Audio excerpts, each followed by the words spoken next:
అందరికీ good morning. So, ఈ రోజు నుంచి ఇంక రొటీన్ రెడీ అయిపోయి అయితే కాలేజ్‌కి స్టార్ట్ అయిపోయినా. రోజు నేను వెతికి మరీ సీట్ ఏడ దొరుకుతదని కూర్చుంటుండే. బట్ ఈరోజు ఎన్ని ప్లేసులు ఖాళీ ఉన్నాయంటే ఏడన్నా కూర్చోవచ్చు. ఎందుకంటే అందరూ ఊరెళ్ళిర్రు కాబట్టి. ఈడ ఇంకా కుక్కలు తప్ప నేను తప్ప ఎవ్వరు లేరు.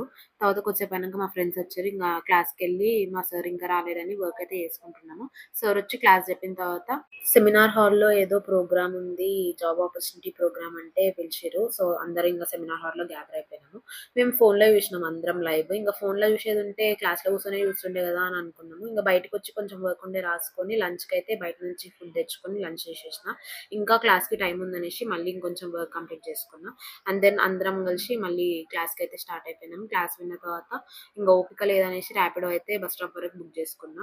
మార్నింగ్ అంతా ఖాళీ ఉండే కాబట్టి ఇప్పుడు ఎట్లైనా నించొని పోవాలి. ఇంక నించొని హాస్టల్‌కైతే వచ్చేసిన. కొంచెం వర్క్ ఉండే వర్క్ చేసేసుకున్న తర్వాత మష్రూమ్ బిర్యానీ, ఫ్రెంచ్ ఫ్రైస్ డిన్నర్‌కి తినేసినాము. తినేసి రేపటి కోసం డ్రెస్ రెడీ పెట్టుకొని పడుకున్నాను గైస్. Good night.